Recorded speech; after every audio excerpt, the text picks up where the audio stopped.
Have you ever felt guilty that you should be doing more in real estate, that you're not finding enough deals, that you're not scaling fast enough? Well, let me take some pressure off. You might be trying to use a strategy that simply doesn't fit your season of life. In this episode, I'll show you how to invest successfully using just 5 hours per week and why that's more than enough to build long-term wealth.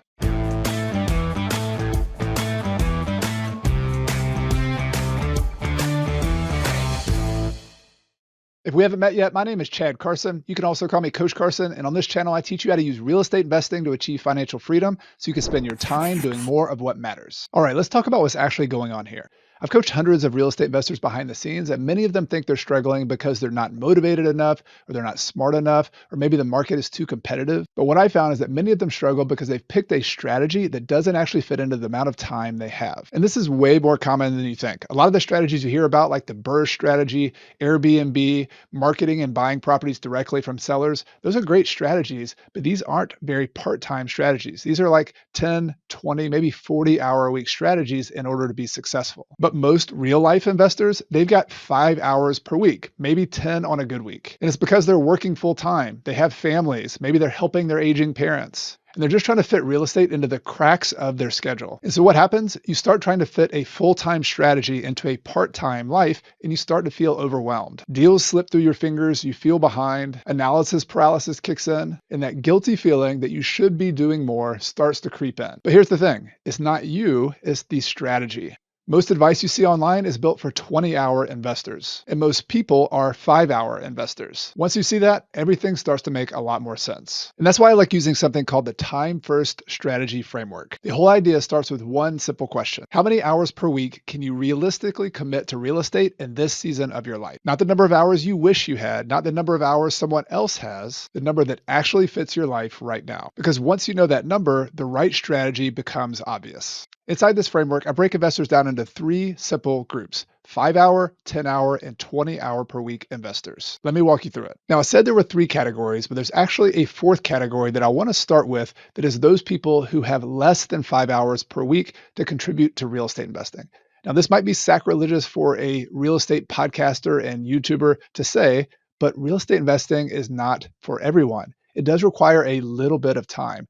And so some of you might be in a period of your life, a temporary period. Maybe you just had a baby. Maybe you have just lots going on at your job. Maybe it's just a permanent situation where you are so busy at your job with other things, you're just not interested in real estate, that you just don't have enough time to contribute. It's okay to be in that situation. And if you're temporarily there, just saving up money, learning, listening to some podcasts, that's totally okay for that period of your life. Or if you're permanently or semi-permanently in that situation, just being a passive investor, investing in index funds or something else, is totally okay. You can achieve a lot of financial goals in that situation. So let's call that the 0 to 4 or 5 hour per week investor. But then we have those of you I'll call the 5-hour investor. You're the semi-passive investors, and you're still very busy. You have a full-time job, you have things going on, you have activities, and so you only have maybe 45 minutes during a lunch break every day to fit real estate in. Maybe you have an hour or two on the weekend, but this is a very, very part-time job, and you're going to be very thoughtful with your time to make this work. So I'm going to spend a lot of time in just a moment on this type of investor to show you how you can fit real estate investing into your life. But the next type of investor I call the 10-hour investor is still part-time, but has much more flexibility and bandwidth. Maybe they can work 10 to 20 hours per week on real estate investing. And this could be someone who has an intense schedule, like 3 or 4 days a week, and then they're off 2 or 3 or 4 days a week. They could work during those off times. It could be a partnership or a spouse situation where one partner has more flexibility and time in their schedule to invest in real estate. But because there's more time, it opens up more strategies. So you could start doing light remodel deals, like light BRRRR strategy deals. You could start operating an Airbnb, which is a little bit more like a business than a passive investment. You could do rent by the room or other things that make a little bit more cash flow. You could try to buy properties at better deals by doing off-market real estate strategies, sending letters, talking directly to sellers. But it opens up those options, which are great options, but only if you have the time. And then we have the 20-hour investor. We started with the completely passive investor who really doesn't have time to invest in real estate. Then we had the 5-hour investor who is a semi-passive investor. We had the 10-hour investor who is a semi-active investor. Well, the 20-hour investor is a fully active investor. If you have more than 20 hours per week, you can do even bigger remodel projects. Really, all of the investing strategies are on the table, but you could also do things that are more like a business or a job, like fixing and flipping houses to make extra cash flow, or wholesaling properties to make extra cash flow, or really starting a business around real estate investing, a true business. And because you do that, you can make more active income. And so as a 20-hour a week investor, you're probably splitting your time between truly active, making cash flow now type investments of your time. And then you're also simultaneously doing the long-term wealth building stuff as well. So the key takeaway so far is there is no best real estate investing strategy. There's only the right strategy for how much time and energy you have available to put into it. And I look at this a lot like a interstate highway. You're driving down this highway with multiple lanes trying to get to your destination. And there's some people who are going to drive really fast in the fast lane. And they're probably going to get to their destination faster, although they're also taking more risk and they might crash and burn as well. But if you're in the slow lane, if you're the 5 hour per week investor, you're also going to get to your destination, but own your style of travel, stay in your lane, be the 5 hour per week investor, and you'll still get there. So now I want to spend more time on the 5 hour investor and go a little bit deeper on what's the best way and what's not the right way to invest if that's your style. So as a 5 hour investor, what really makes you unique is that you like real estate investing. You want to use it to build wealth, but you absolutely have to figure out a way to fit it into your life. You can't let it overtake everything else you have going on, because that's what creates the stress, the overwhelm, and with everything else just kind of falls apart. So I want to start off talking about some recommendations I have based on experience on what not to do, what probably won't fit into your life as a 5 hour investor.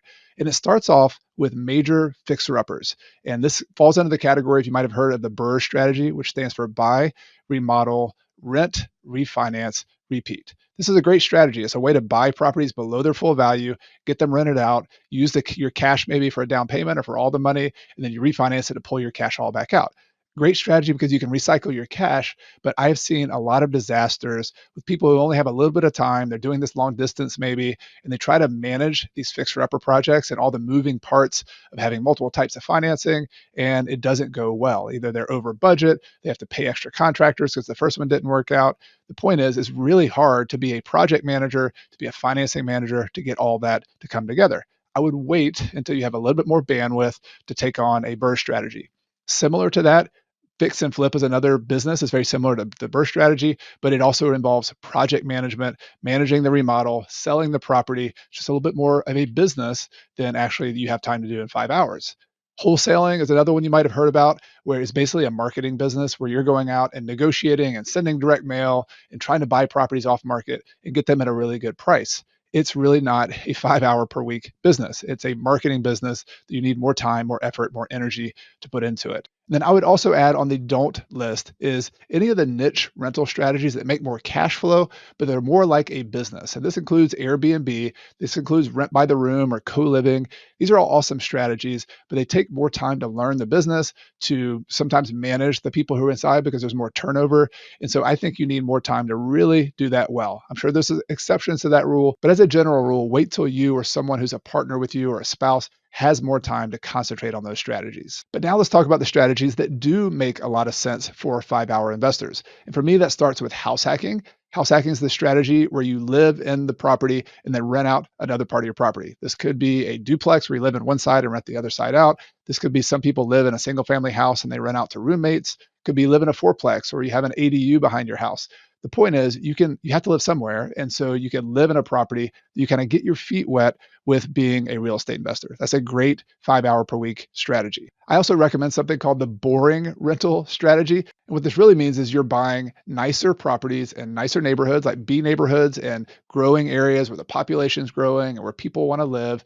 And you're not buying fixer-uppers. These are typically either turnkey, meaning they've already been fixed up, or they just need a little bit of light cosmetic work that your property manager or somebody very easily can handle. And because you're not buying fixer-uppers or distressed properties, you might not be getting the lowest prices. Maybe you try to get it a little bit below retail price, but you might be putting bigger down payments, getting long-term, safe 30-year financing. And then your goal is just to hold on over the long run so that you can pay your loan down so that things get better and better and better over time.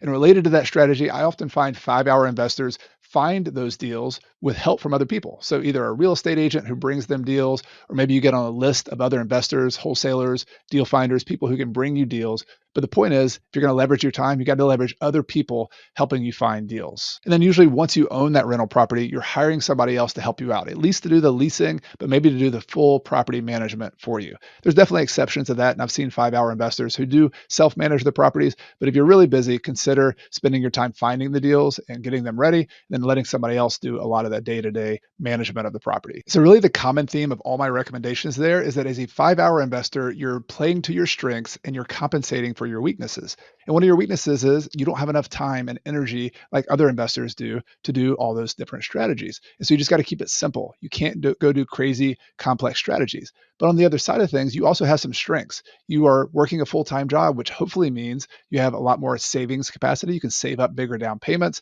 You have good credit that you can use to buy properties. And so you're leaning into those strengths, which is big down payment, long-term financing, and the patience to hold on. I know a lot of active investors who are moving and doing all this movement. They're making a lot of money on an annual basis, but they don't always make as much wealth as the boring long-term buy and hold investors who just stick to that boring plan over the long run. So what looks like on the surface could be a weakness, could also be a strength if you play your cards right with the right strategy. So the big picture takeaway as a 5-hour investor is that you don't have to have a complicated strategy. You can keep things very simple, even boring, and still do well. And you don't have to have a massive portfolio of rental properties. You can keep things small and mighty. That was the name of a book I wrote called The Small and Mighty Real Estate Investor, for those of you who want to have financial freedom but want to keep things small and simple. And you definitely don't need to copy other investors who have a lot more time than you do. But you do have to be consistent. I find most 5-hour investors make a goal to at least buy one property per year and do that consistently over the years. And you do have to be strategic, both with the location you choose and the type of property you choose. Because as a buy and hold investor,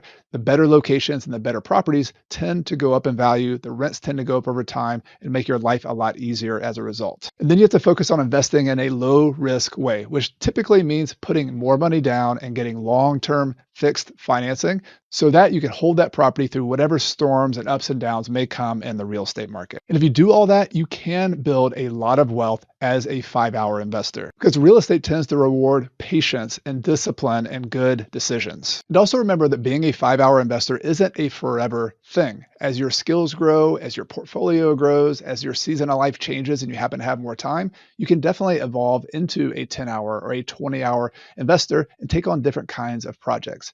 But the best thing you can do right now for yourself is to own where you are, drive in the lane that makes the most sense for you, and kind of ignore the other lanes and let them do their thing. Because when you stop comparing yourself to other investors and you really just lean into the strategy that makes the most sense for you, things become so much more simple and honestly a lot more fun. So I'm very curious to hear from you in the comments whether you are a 5-hour, a 10-hour, a 20-hour investor, or maybe you're a completely passive investor. Let me know. I read every one of the comments. And whatever type of investor you are, you might be curious about how you can actually achieve financial freedom with fewer rental properties. So I've handpicked another episode called How to Achieve Financial Freedom with just 5 small and simple rental properties. If you're watching on YouTube, you can click on the thumbnail above me here, or if you're listening on the podcast or watching on YouTube, I'll also have a link in the podcast or YouTube description below. Check that out. I think you'll enjoy it. It'll be a good add-on to this episode. Thank you so much for watching, and I'll see you soon.